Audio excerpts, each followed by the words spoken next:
Quelque chose est arrivé à 3I Atlas lors de son périple autour du Soleil, laissant les astronomes perplexes. Plus ils analysent les données, moins cela a de sens. Il ne s'agit pas d'une comète au comportement légèrement étrange, il s'agit d'un objet interstellaire qui semble effectuer un ajustement contrôlé de sa trajectoire, d'une manière qui contredit tout ce que nous savons sur le mouvement des objets naturels dans l'espace. Et lorsque plusieurs équipes de recherche indépendantes ont confirmé la même anomalie à l'aide de méthodes d'observation complètement différentes, les implications sont devenues impossibles à ignorer. Ce à quoi nous assistons est soit le phénomène naturel le plus bizarre jamais enregistré, soit la preuve de quelque chose de bien plus important. Laissez-moi vous expliquer exactement ce qui s'est passé, car les détails ont leur importance. 3I Atlas a atteint son point le plus proche du Soleil, ce que les astronomes appellent le périhélie, le 29 octobre 2025 à 11h27, heure universelle. À ce moment-là, la comète se déplaçait à sa vitesse maximale par rapport au Soleil, soit environ 68 km par seconde, ou environ 152 000 miles par heure.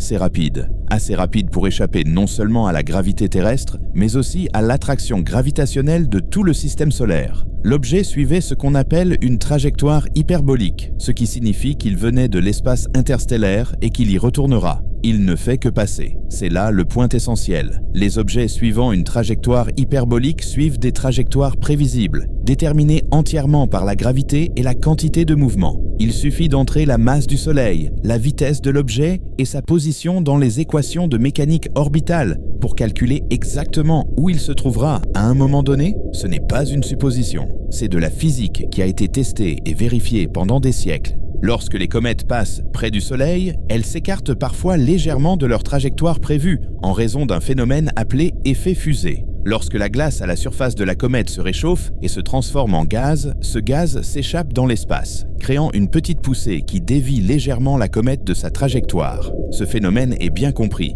Nous l'avons observé dans des dizaines de comètes. L'ampleur de la poussée dépend de la quantité de gaz libéré, qui dépend de la surface de la comète et de la quantité de glace qui se vaporise. Nous pouvons mesurer le dégazage en observant la luminosité de la chevelure et de la queue de la comète, et nous pouvons calculer la poussée que ce dégazage devrait produire. Pour 3I Atlas, les astronomes s'attendaient à observer une accélération non gravitationnelle due au dégazage. La comète était active, elle avait une chevelure visible, elle libérait du gaz. Un léger ajustement de sa trajectoire aurait donc été tout à fait normal. Mais voici ce qui s'est réellement passé. Lorsque 3I Atlas est réapparu derrière le Soleil début novembre et est redevenu observable, les équipes de suivi orbital de plusieurs installations, notamment le Jet Propulsion Laboratory de la NASA, l'Agence spatiale européenne et des observatoires universitaires indépendants, ont toutes remarqué la même chose. La comète n'était pas tout à fait là où elle était censée être. L'écart était faible, seulement quelques fractions de degrés, mais en termes astronomiques, c'est significatif. Lorsque vous suivez un objet situé à des millions de kilomètres, une fraction de degré représente des milliers de kilomètres de déplacement. Ils ont recalculé, ils ont vérifié leurs mesures, ils ont pris en compte toutes les influences gravitationnelles connues, y compris les perturbations causées par les planètes que la comète avait frôlées. Mars, Vénus, le Soleil lui-même. Tous les calculs aboutissaient à la même conclusion.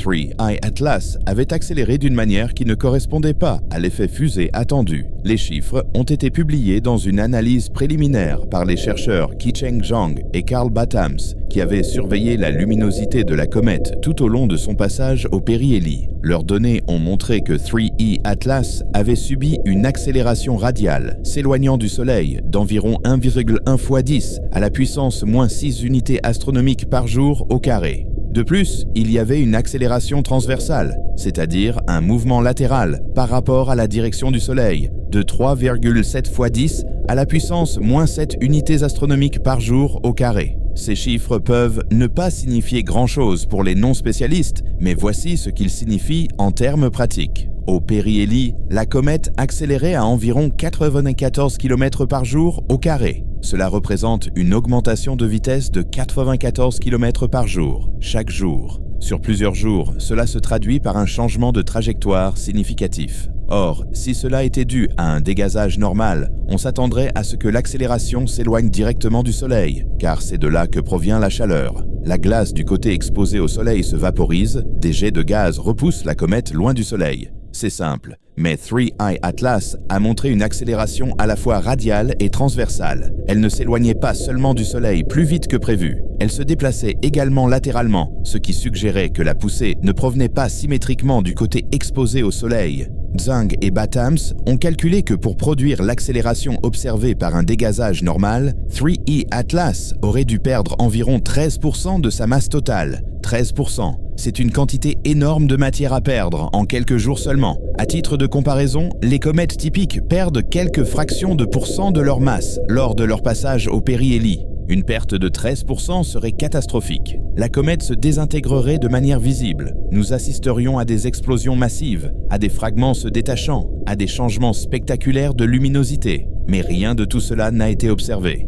3I Atlas s'est rapidement éclairci pendant le périhélie, mais pas d'une manière qui suggérait qu'il se désagrégeait. Sa comète est restée relativement stable. Aucun fragment important n'a été détecté. L'éclaircissement pourrait s'expliquer par une sublimation accrue des substances volatiles et non par une éjection de masse à l'échelle nécessaire pour produire l'accélération observée. C'est là que l'histoire devient inconfortable pour l'astronomie conventionnelle. Car si l'accélération ne peut s'expliquer par un dégazage symétrique et si la perte de masse nécessaire serait incompatible avec ce que nous avons réellement observé, alors qu'est-ce qui a causé le changement de trajectoire ? Avi Loeb, l'astronome de Harvard, qui s'est exprimé ouvertement sur la nécessité d'envisager d'autres explications pour les observations anormales, a publié une analyse détaillée sur son blog. Il a présenté les calculs étape par étape, montrant que la vitesse nécessaire pour que les molécules s'échappant de la comète produisent la poussée observée devrait être d'environ 300 mètres par seconde, ce qui correspond aux vitesses thermiques à la température de surface de la comète. Jusqu'ici, tout va bien. Cette partie est logique. Mais Loeb a ensuite souligné le problème. Pour obtenir cette poussée à partir du seul dégazage, le taux de perte de masse impliqué par l'effet fusée ne correspond pas à la luminosité observée et aux données spectroscopiques. En d'autres termes, la comète ne libérait pas suffisamment de gaz pour expliquer l'accélération. Loin de là. Plusieurs équipes de recherche indépendantes ont effectué leurs propres analyses à partir de différents ensembles de données. Le Jet Propulsion Laboratory a utilisé des observations radar et un suivi optique pour affiner l'orbite. L'Agence spatiale européenne a utilisé son réseau de télescopes terrestres combiné aux données des observatoires spatiaux. Des astronomes amateurs du monde entier ont contribué aux mesures de position. Toutes les analyses ont abouti au même résultat, une accélération anormale, trop importante pour être expliquée par le dégazage observé, trop précise pour être une erreur de mesure. Lorsque vous avez autant de confirmations indépendantes, utilisant des méthodes et des équipements différents, vous ne pouvez pas simplement les rejeter comme un hasard. Quelque chose de réel s'est produit. Voyons maintenant quelles explications naturelles ont été proposées, car avant de tirer des conclusions extraordinaires, il faut écarter les explications ordinaires. Une hypothèse est que 3I Atlas a une forme irrégulière et effectue des rotations complexes, provoquant un dégazage à différents endroits et à différents moments, ce qui crée des vecteurs de poussée asymétriques. Cela est plausible. Certaines comètes tournent effectivement de manière chaotique. Mais voici le problème. Pour que cela produise l'accélération transversale observée, le dégazage devrait être précisément synchronisé et dirigé. Une rotation aléatoire produit une poussée aléatoire. Ce que nous avons observé n'était pas aléatoire. L'accélération s'est produite dans une direction spécifique pendant une période prolongée. Une autre hypothèse est que la comète contient des matériaux inhabituellement volatiles, peut-être du dioxyde de carbone ou du monoxyde de carbone sous forme de glace, qui se subliment à des distances plus éloignées du Soleil que la glace d'eau, et que ces matériaux se sont échappés de manière explosive pendant le périhélie, créant une poussée que nous n'avons pas pu observer directement car le gaz se disperse rapidement. Encore une fois, c'est plausible. Mais les observations spectroscopiques du télescope spatial James Webb et d'autres instruments n'ont pas détecté les émissions massives de dioxyde de carbone qui seraient nécessaires. La comète est riche en dioxyde de carbone, certes, mais pas à des niveaux qui expliqueraient l'accélération. Une troisième hypothèse, plus exotique, suggère que la comète pourrait avoir des sources de chaleur interne. Peut-être que la désintégration radioactive d'éléments enfouis dans le noyau, ou peut-être des réactions chimiques déclenchées par le chauffage solaire, ont créé des accumulations de pression à l'intérieur de la comète qui se sont échappées par des fissures, produisant des jets de gaz qui n'étaient pas visibles depuis la Terre. Cela relève davantage de la spéculation, mais reste techniquement une explication naturelle. Le problème est que nous n'avons aucune preuve de l'existence de telles sources de chaleur interne. Aucune signature thermique inhabituelle n'a été détectée avant ou après le périhélie qui suggérerait ce type d'activité. Et même si de tels processus se produisaient, ils devraient être extrêmement bien synchronisés pour produire l'accélération directionnelle soutenue que nous avons observée. Nous sommes donc confrontés à une énigme. La comète a accéléré d'une manière qui nécessite soit un dégagement gazeux massif que nous n'avons pas observé, soit un autre mécanisme que nous ne comprenons pas. C'est là qu'intervient l'hypothèse controversée d'Avi Loeb. Loeb a suggéré, dans un langage soigneusement formulé qui préserve la crédibilité scientifique tout en reconnaissant les implications, que le changement de trajectoire pourrait être la preuve de ce qu'il appelle une manœuvre de décélération contrôlée. Je tiens à clarifier ce qu'il dit réellement, car les médias ont souvent déformé sa position. Loeb n'affirme pas de manière définitive que 3E Atlas est un vaisseau spatial extraterrestre. Ce qu'il dit, c'est que les changements de trajectoire observés correspondent à ce à quoi on pourrait s'attendre si un objet utilisait une forme de système de propulsion pour ajuster sa trajectoire, et que cette possibilité devrait être étudiée sérieusement plutôt que rejetée d'emblée, parce qu'elle met les gens mal à l'aise. L'hypothèse de la décélération contrôlée fonctionne ainsi. Si 3I Atlas n'est pas entièrement naturel, s'il contient une technologie intégrée dans ou sous son enveloppe glacée, cette technologie pourrait être conçue pour s'activer dans certaines conditions, peut-être à proximité d'une étoile, peut-être lors de la détection de systèmes planétaires, peut-être un déclencheur programmé que nous ne pouvons même pas imaginer. Une fois activée, cette technologie pourrait libérer l'énergie stockée de manière dirigée, créant ainsi une poussée. Pas la poussée chaotique et aléatoire de la glace qui se dégazéifie, mais une poussée contrôlée et vectorisée, conçue pour modifier la trajectoire de l'objet d'une manière spécifique. Pourquoi un tel système ralentirait-il ? Parce que si vous êtes une sonde interstellaire conçue pour étudier les systèmes planétaires, arriver à grande vitesse n'est pas idéal. Vous voulez ralentir, vous voulez passer plus de temps dans le système, vous voulez passer près des planètes pour recueillir des données. Et si vous regardez la trajectoire de 3I Atlas, c'est exactement ce qu'il semble faire. La trajectoire de l'objet l'a amené remarquablement près de plusieurs planètes. Il est passé à moins de 97 millions de kilomètres de Vénus le 3 novembre. Il passera à moins de 269 millions de kilomètres de la Terre le 19 décembre. Et il s'approchera de Jupiter à moins de 54 millions de kilomètres le 16 mars 2026. Ce ne sont pas des rencontres fortuites. La trajectoire est presque parfaitement alignée avec le plan de l'écliptique, le disque plat dans lequel les planètes orbitent. Une inclinaison de seulement 5 degrés. Pour un objet provenant de l'espace interstellaire, où les directions sont essentiellement aléatoires, arriver sur une trajectoire si étroitement alignée avec notre système planétaire est statistiquement improbable. Pas impossible, juste improbable. Mais c'est là que cela devient intéressant. Si l'objet essayait de maximiser ses rencontres avec les planètes de notre système, s'il était conçu pour explorer le système solaire interne avant de repartir, les changements de trajectoire que nous avons observés auraient un sens. Vous voudriez ajuster légèrement votre trajectoire pour optimiser vos distances d'approche de chaque cible. Vous voudriez ralentir juste assez pour prolonger votre fenêtre d'observation sans être capturé par la gravité du Soleil.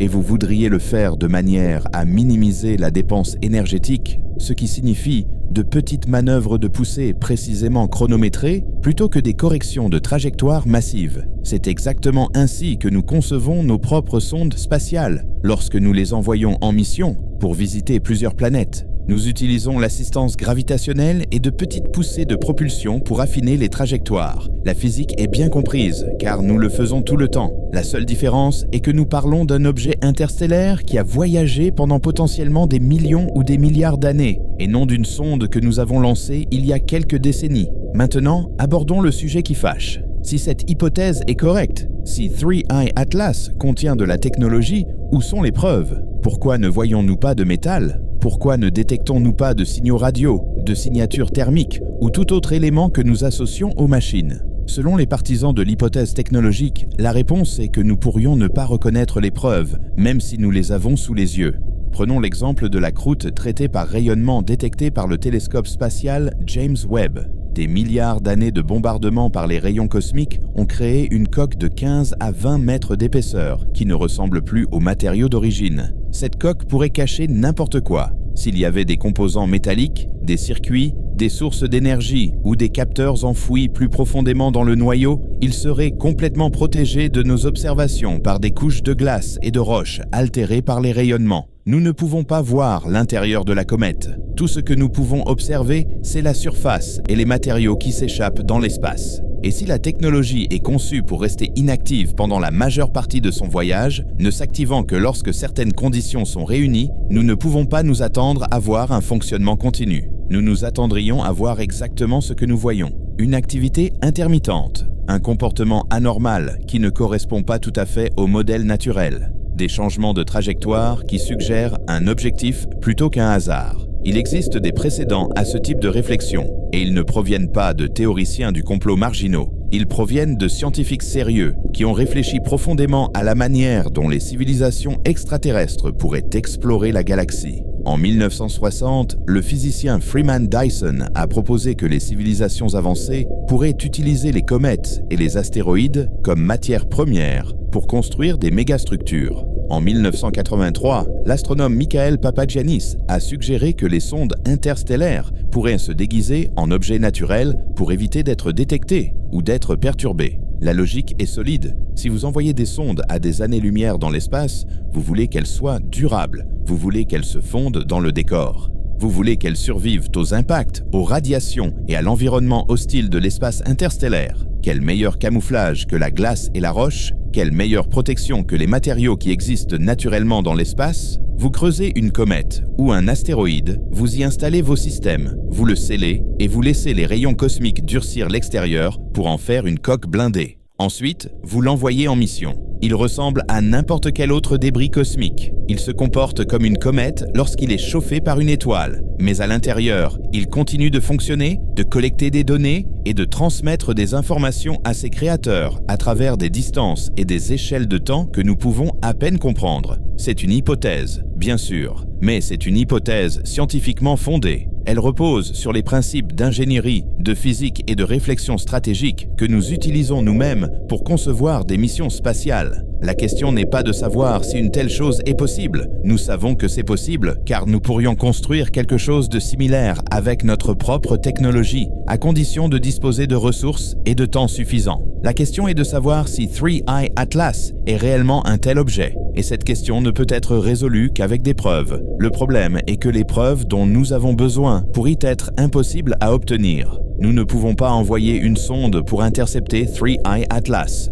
L'objet se déplace trop vite et est déjà trop loin. Même si nous lancions une mission aujourd'hui en utilisant nos fusées les plus puissantes, nous ne pourrions jamais le rattraper. Nous ne pouvons pas atterrir dessus, le forer, examiner son intérieur. Tout ce que nous pouvons faire, c'est l'observer à distance, à l'aide de télescopes, et essayer d'interpréter les signaux que nous recevons. Et ces signaux sont ambigus. Ils peuvent s'expliquer de multiples façons. C'est le défi fondamental de la recherche d'une intelligence extraterrestre. Même lorsque vous trouvez quelque chose d'anormal, il est extrêmement difficile de prouver qu'il s'agit d'un objet artificiel plutôt que naturel, à moins que le signal ne soit sans ambiguïté. Et celui ou celle qui a conçu 3I Atlas, s'il a été conçu, a eu des milliards d'années pour perfectionner son camouflage. Considérons un autre angle, le timing. 3I Atlas est le troisième objet interstellaire confirmé que nous avons détecté. Oumuamua, en 2017, présentait ses propres anomalies. Une accélération inexpliquée, une forme allongée différente de tous les astéroïdes ou comètes que nous avions vus jusqu'alors. Loeb avait alors avancé l'hypothèse qu'il pouvait s'agir d'un objet artificiel, plus précisément d'une voile solaire, et avait été largement critiqué pour cette suggestion. Mais les critiques n'expliquaient pas les anomalies. Elles se contentaient de dire qu'il fallait attendre des explications naturelles. Puis est arrivée la comète Borisov en 2019, qui semblait plus normale, plus proche d'une comète typique. Cela a été cité comme preuve que les objets interstellaires sont simplement des corps naturels et qu'Oumuamua était une exception. Mais nous avons maintenant 3I Atlas, qui présente des anomalies différentes de celles d'Oumuamua, mais qui n'en restent pas moins des anomalies, des changements de trajectoire, des signatures thermiques, des compositions chimiques qui ne correspondent pas tout à fait, des variations de luminosité qui suggèrent une certaine complexité. Si tous ces objets sont naturels, nous apprenons que les comètes interstellaires sont beaucoup plus diverses et étranges que les comètes du système solaire. C'est possible. Ou bien nous assistons à un mélange. Certains sont naturels, d'autres non. Et la seule façon de faire la différence est d'examiner chacun d'entre eux avec soin et honnêteté, sans idée préconçue sur ce que nous allons trouver. La communauté scientifique est profondément divisée sur cette question. La plupart des astronomes privilégient les explications naturelles, car c'est la position conservatrice par défaut. Les affirmations extraordinaires nécessitent des preuves extraordinaires, et les anomalies de trajectoire, bien qu'intrigantes, ne satisfont pas à ce critère. Mais une minorité croissante menée par Loeb et d'autres soutient que le conservatisme a franchi la limite du parti pris, que le refus d'envisager sérieusement l'hypothèse technologique n'est pas une prudence scientifique, mais une inertie institutionnelle, que nous sommes tellement attachés à l'idée que nous sommes seuls dans l'univers que nous évitons activement de rechercher des preuves qui pourraient contredire cette idée. Loeb s'est montré particulièrement virulent à ce sujet, affirmant que les normes de preuve appliquées à l'hypothèse artificielle sont bien plus élevées que celles appliquées aux explications naturelles exotiques. Lorsque l'accélération d'Oumuamua n'a pas pu être expliquée par un dégazage normal, certains scientifiques ont proposé qu'il s'agissait d'un iceberg d'hydrogène, un objet constitué d'hydrogène gelé qui n'a jamais été observé nulle part dans l'univers. Cette hypothèse nous oblige à croire en une classe d'objets totalement nouvelle, aux propriétés purement théoriques. Pourtant, elle a été acceptée par beaucoup comme préférable à l'idée qu'Oumuamua puisse être artificielle. Pourquoi ? Parce que les icebergs d'hydrogène, aussi spéculatifs soient-ils, restent naturels. Ils s'inscrivent dans le cadre des processus naturels. Ce n'est pas le cas des objets artificiels. Ceux-ci nécessitent de l'intelligence, de la technologie, une intention, et cela met les gens mal à l'aise. Avec 3E Atlas, le malaise est encore plus prononcé car les implications sont plus immédiates. Ce n'est pas un objet situé à des années-lumière. Il est ici, dans notre système solaire, en ce moment même. S'il contient de la technologie, s'il recueille des données sur nos planètes, sur la Terre, alors nous sommes étudiés. Nous sommes observés par quelque chose ou quelqu'un qui vient d'au-delà de notre voisinage cosmique. Et cela change tout dans la façon dont nous nous percevons et percevons notre place dans l'univers. C'est pourquoi la réponse de la NASA aux anomalies de trajectoire a été gérée avec tant de prudence. Elle ne peut se permettre de spéculer publiquement sur des origines artificielles sans preuve définitive, car les implications sociétales seraient énormes.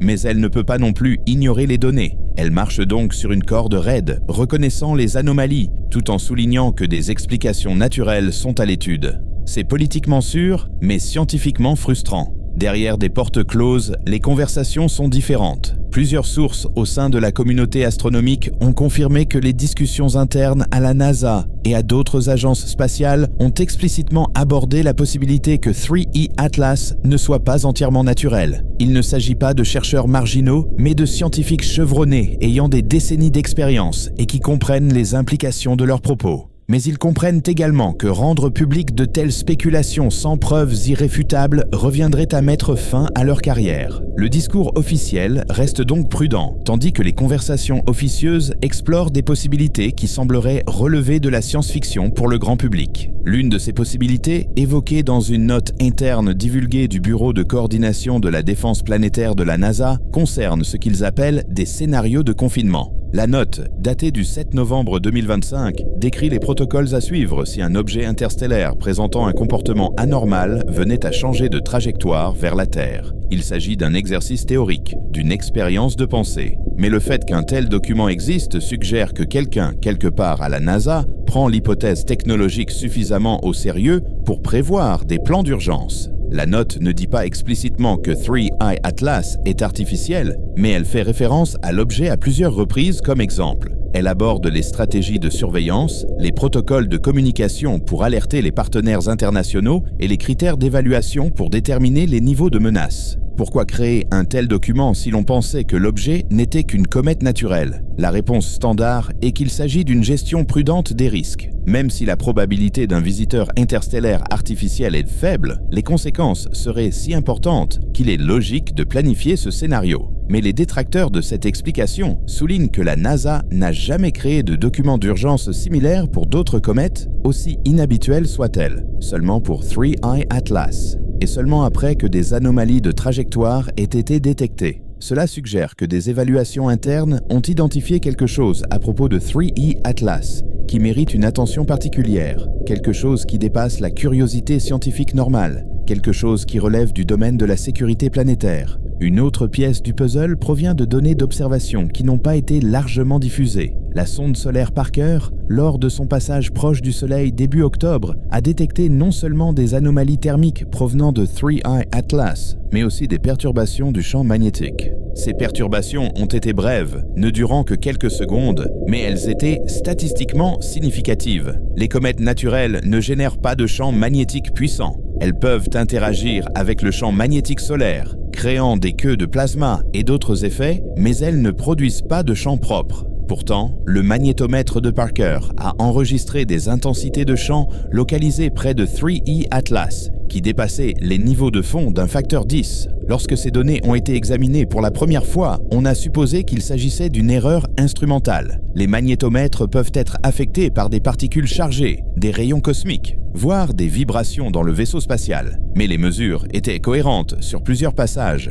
et corrélées à la position de la comète. Lorsque la sonde était proche de 3I Atlas, l'intensité du champ augmentait. Lorsqu'elle s'éloignait, l'intensité du champ revenait à la normale. Une explication possible est que la comète contient des matériaux métalliques, peut-être du nickel ou du fer incrustés dans la glace, qui ont été temporairement magnétisés par l'exposition au rayonnement solaire. Cela est théoriquement possible, mais nécessiterait des concentrations de métal bien supérieures à celles habituellement observées dans les comètes. Des observations spectroscopiques ont détecté certaines signatures métalliques dans 3I Atlas, mais pas à des niveaux susceptibles de produire les champs magnétiques mesurés, à moins que le métal ne soit concentré dans des régions spécifiques, peut-être à l'intérieur, où nous ne pouvons pas l'observer directement, ou à moins que le champ magnétique ne soit pas généré par une magnétisation passive, mais par des processus actifs. Courants électriques, effets dynamo, mécanismes que, dans le contexte terrestre, nous associons à la technologie, batteries, générateurs, des systèmes d'alimentation.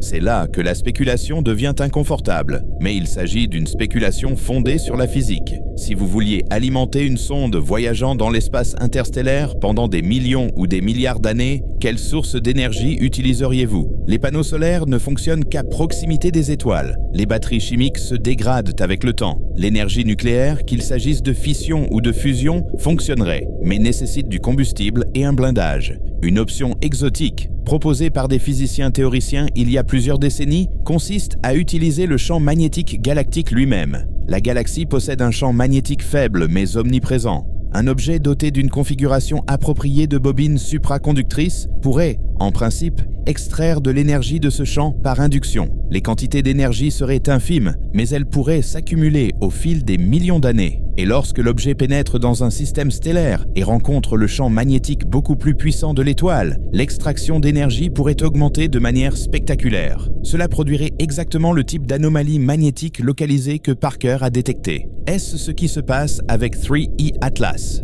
Nous ne le savons pas, mais cette possibilité ne peut être exclue avec les données actuelles, et cette incapacité à l'exclure est en soi significative. En science, lorsque vous ne pouvez pas prouver ou réfuter définitivement une hypothèse, vous continuez à enquêter, vous recueillez davantage de données, vous affinez vos modèles, vous testez vos prédictions. Pour 3I Atlas, le temps presse. L'objet s'éloigne du Soleil, se refroidit et devient moins actif. Dans quelques semaines, il sera trop faible pour permettre une analyse spectroscopique détaillée. Dans quelques mois, il sera hors de portée de tous les radiotélescopes, sauf les plus puissants.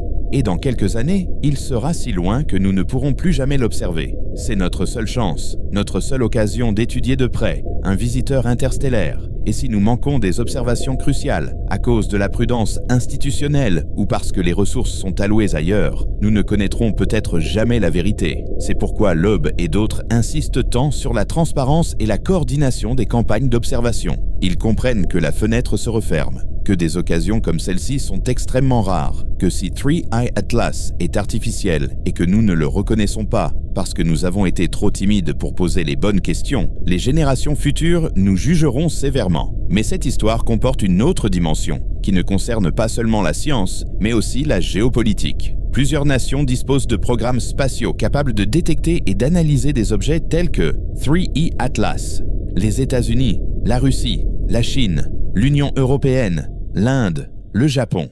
Et chacune de ces nations a ses propres protocoles, ses propres priorités, ses propres raisons de partager ou de ne pas divulguer des informations. Selon des informations non confirmées mais persistantes, des astronomes chinois utilisant le télescope sphérique à ouverture de 500 mètres, FAST, le plus grand radiotélescope à antenne unique au monde, auraient détecté des signaux provenant de 3E Atlas qui n'auraient pas été partagés par les canaux internationaux. Ces informations proviennent de sources au sein de l'Académie chinoise des sciences qui ont souhaité garder l'anonymat. Si cela s'avère vrai, cela signifierait que la Chine dispose de données qui pourraient permettre de déterminer si les émissions radio sont naturelles ou artificielles et qu'elle choisit de ne pas les partager. Pourquoi dissimulerait-elle ces informations? Une possibilité est la concurrence scientifique. La découverte de preuves d'une technologie extraterrestre serait la plus importante avancée scientifique de l'histoire de l'humanité. La nation qui ferait cette annonce en premier gagnerait un immense prestige. Il y a donc tout intérêt à garder les données secrètes jusqu'à ce que l'on soit absolument certain de ses conclusions. Une autre possibilité est la sécurité nationale. Si 3I Atlas contient une technologie qui pourrait être étudiée et rétroconçue, même à distance, cette technologie pourrait avoir des applications militaires. Système de propulsion avancé, méthode de production d'énergie, perception en sciences des matériaux. Tout pays qui aurait accès en premier à ces connaissances bénéficierait d'un avantage stratégique. Il y a donc tout intérêt à classer les données, à en restreindre l'accès, afin d'empêcher les adversaires potentiels d'apprendre ce que vous avez appris. Cela peut sembler relever de la théorie du complot, mais cela s'appuie sur des précédents historiques documentés. Pendant la guerre froide, les États-Unis et l'Union soviétique ont classé confidentielles les observations astronomiques qui pouvaient avoir une importance militaire. Données de suivi par satellite, signature radar, tout ce qui pouvait révéler des capacités ou des intentions. La même logique s'applique aux objets interstellaires anormaux. S'il existe ne serait-ce qu'une chance que 3I Atlas contienne une technologie, cette chance suffit à justifier la classification. Et si plusieurs nations classifient leurs données, alors le public et même la communauté scientifique au sens large pourraient ne jamais avoir une vue d'ensemble. Nous n'aurions peut-être que des fragments, des ensembles de données partielles, des informations soigneusement filtrées qui nous en disent assez pour être intéressantes, mais pas assez pour être définitives. C'est la réalité frustrante de l'étude d'un objet aussi potentiellement significatif que 3E Atlas. La science fonctionne mieux lorsque les informations sont partagées ouvertement, lorsque les chercheurs du monde entier peuvent collaborer, recouper les résultats, remettre en question les interprétations, mais lorsque les intérêts nationaux s'en mêlent, lorsque le secret devient la norme, la science en pâtit, et la vérité devient plus difficile à trouver. Alors, où cela nous mène-t-il ? Nous avons un objet interstellaire qui a présenté des changements de trajectoire incompatibles avec le dégazage cométaire normal. Nous avons des anomalies magnétiques, des signatures thermiques, des compositions chimiques et des variations de luminosité qui remettent en question nos modèles. Nous avons plusieurs confirmations indépendantes provenant d'observatoires réputés qui indiquent que quelque chose d'inhabituel se produit. Et nous avons une communauté scientifique divisée entre ceux qui pensent que des explications naturelles finiront par être trouvées et ceux qui pensent que nous devons sérieusement envisager d'autres possibilités. La réponse honnête est que nous ne savons pas ce qu'est réellement 3E Atlas. Nous ne disposons pas de suffisamment de données pour tirer des conclusions définitives, mais nous avons suffisamment de données pour savoir qu'il ne se comporte pas comme une comète normale. Et en science, lorsque quelque chose ne correspond pas au modèle, c'est là que les découvertes les plus intéressantes se produisent. C'est à ce moment-là que les paradigmes changent. C'est à ce moment-là que nous apprenons que l'univers est plus étrange et plus complexe que nous le pensions. 3I Atlas s'éloigne de nous à présent. Chaque jour, il s'éloigne un peu plus, s'estompe un peu plus. Les changements de trajectoire que nous avons observés pendant le périhélie appartiennent désormais au passé, conservés dans des ensembles de données qui seront analysés et débattus pendant des années. Mais l'objet lui-même poursuit son voyage, emportant avec lui tous les secrets qu'il recèle dans le vide cosmique. Connaîtrons-nous un jour la vérité ? Pourrons-nous un jour répondre de manière définitive à la question de savoir si 3I Atlas était entièrement naturel ou s'il contenait quelque chose de plus ? La réponse dépendra peut-être de ce que nous ferons ensuite. Si nous continuons à surveiller les visiteurs interstellaires avec des instruments toujours plus sophistiqués, si nous sommes prêts à envisager des hypothèses non conventionnelles lorsque les données le justifient, si nous privilégions la transparence plutôt que le secret, alors nous finirons par trouver des réponses. Peut-être pas avec 3I Atlas, peut-être pas avec le prochain visiteur interstellaire, mais tôt ou tard, parce que ces objets sont là, quelque part. Ils dérivent à travers la galaxie, et certains d'entre eux passent près de chez nous. Nous devons simplement y prêter attention.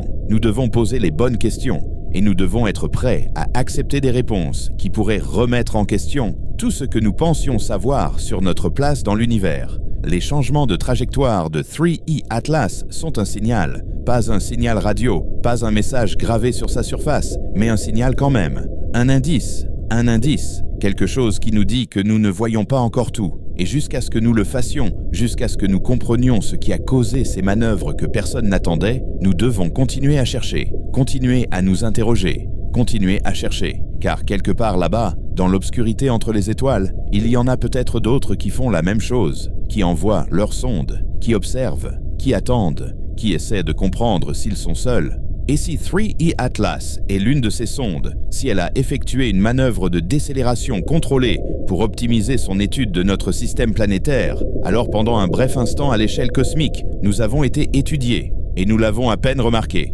Mais nous l'avons suffisamment remarqué, suffisamment pour savoir que quelque chose d'inhabituel s'est produit, suffisamment pour savoir que la réponse est importante. Et c'est là que cette histoire se termine, non pas avec une certitude, mais avec une possibilité. Avec la compréhension que l'univers est plein de mystères et que certains de ces mystères essaient peut-être simplement de nous dire bonjour d'une manière que nous commençons seulement à comprendre.